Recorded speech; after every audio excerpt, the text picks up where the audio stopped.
Jadi ini kita harus pahami bersama, Institusi Garuda sebenarnya secara teknikal sebenarnya sudah mengalami bankrupt karena practically semua kewajiban jangka panjangnya sudah tidak ada yang dibayarkan, termasuk global sukuk, termasuk himar dan sebagainya.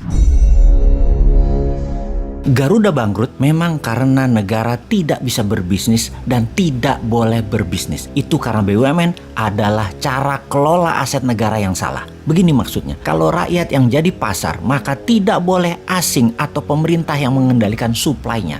Oke, sebentar.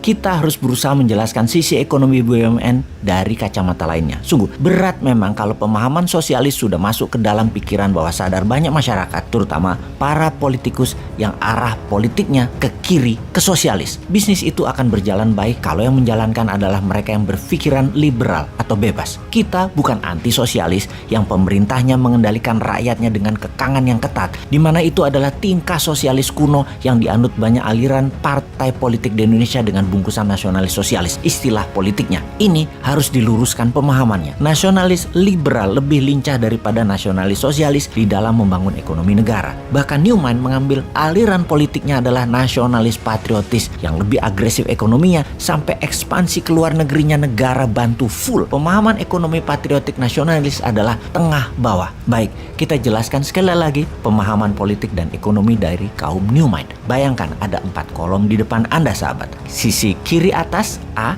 kanan atas B, kiri bawah C, dan kanan bawah D.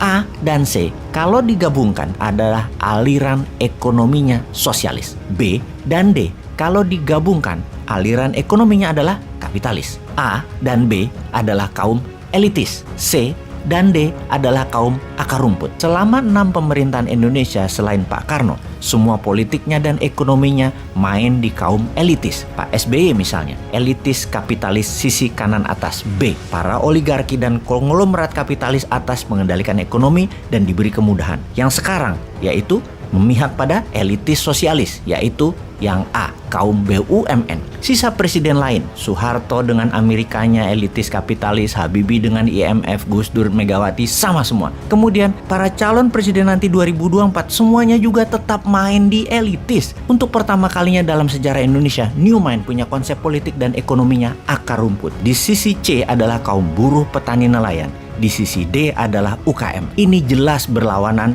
dengan saat ini. Karena jika Newman mendapat mandat, maka 800 BUMN yang berkuasa saat ini tinggal 50. Di mana yang 750 BUMN, pasarnya, bisnisnya akan dibagi-bagi, diberikan kepada 1 juta UKM. Oligarki dengan monopolinya selama ini pasti akan dipecah pasarnya dan fasilitasnya didistribusikan ke 5 juta UKM kelas menengah yang akan menghidupkan 20 juta UKM kelas mikro dan kecil. Jadi mulai paham kenapa ketika BUMN yang telah diprediksi pasti merugi sejak pejabat sekarang punya gaya pemerintahan membangun proyek tidak terlalu produktif, kebanyakan konsumtif, namun keren dilihatnya, membuat banyak BUMN merugi karena semua itu dibangun memakai pinjaman atau hutangan. BUMN gampang dikendalikan oleh kekuatan politik, sementara politik itu bukan ahli ekonomi. Kalau drive-nya politik, maka kegiatan ekonomi bukan cari untung tetapi cari populer. Drive ekonomi harusnya taat pada kebutuhan pasar, bagaimana menciptakan demand dan bagaimana menyediakan supply dari produk UKM dalam negeri. Gak mungkin semua itu bisa berpihak ke akar rumput selama elitis dispesialkan seperti saat ini, memberikan karpet merah ke elitis, ke BUMN dan ke oligarki. Dan di tahun 2024 masih mau memilih yang ada di etalase politik saat ini para gubernur dan menteri-menteri incumbent yang punya aliran pro elitis juga. Pastikan bukan juga pilihan Anda dari oposisi yang tidak pernah memberikan solusi selama jadi oposisi.